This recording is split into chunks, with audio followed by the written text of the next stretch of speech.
I'm with Jess and Lola from Grangetown under-14s. They've just started the new ENG Youth Netball Premier League season with 1 win and 1 defeat. The Kingston game was relatively comfortable, so we're just going to talk about the defeat against Kingsway Power. First quarter, a lot of passes thrown, not maximising turnovers.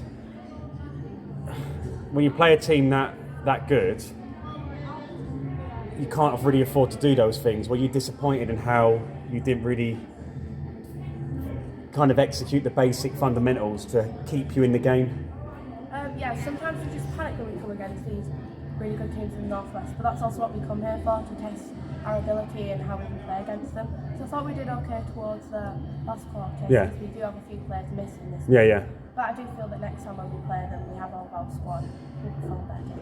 Well, what do you think you could have done better, apart from the things I just mentioned, like mindset and technical side of things? What do you think you can improve on for next time? Take that extra second once we've got that ball to evaluate our options and know which the better pass is, and not give the first time ball if it's not 100% on, and just take our time with it a bit more instead of rushing it. What part of their game did you struggle to kind of cope with? I don't think we struggled with all of it. It was just sometimes their speed was very good, and if you lost your player, you had to catch up to them, but then they'd already thrown the ball away. So that's what we have to work on, like keeping stuck on the player a bit more, and just always like keeping up to their standard. Yeah. I know you've got players missing, but were you a little bit disappointed that the score was what it was? Because if I'm not wrong, you had played in some sort of cup competition or something else, and it was a lot closer. Yeah, well, I think the score didn't really reflect the game in our opinion, because I think we did give it 100%, and like in the last quarter we did win it. Yeah. So I feel like if we just carried that out from the beginning, it would have been a lot closer and reflected. Yeah. No, 100%. No, that was the problem. If you'd have been more consistent on the first 2 opening quarters, I'm not saying you would have won it, but you'd have been there or thereabouts and put more pressure on Kingsway Power. So it was kind of the first 2 quarters didn't execute, didn't maximise the opportunity to score the goals you know you can normally score, and kind of derailed you a bit. Is that a right assumption? Yeah, we just need to keep our heads up next time, like never let them go down, just think positive. Yeah. Keep playing well. Well, yeah, cool. So you did come 5th nationally last season.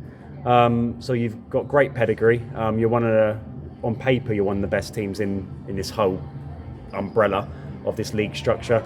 What's the aim this season? Do you reckon 5th is viable with new teams coming in? Or is it looking to go a step further? Top 4, top 3 maybe, because we just want to push the team. Cool. We aim to improve. And teams, these top teams that consistently win these type of events, what do you think they've got that you haven't? Because you're knocking on the door, but never really smashing your way through. Like you're kind of on the edge, aren't you, as a club, and you're not far away, are you? What do you think it is? Consistency, maybe. Consistency. And just that determination to keep pushing constantly. And if we lose one, we get another 2. We need to just keep pushing forwards. Yeah, the mental side of things. Yeah. Brilliant. Well, great interview. Thank you for returning. And you've got your first win, so that's a key thing. You've played a very exceptional team there, so don't be too downhearted. That's a great team. So it's all downhill from now. So well done, and we will see you again in December. Thank you.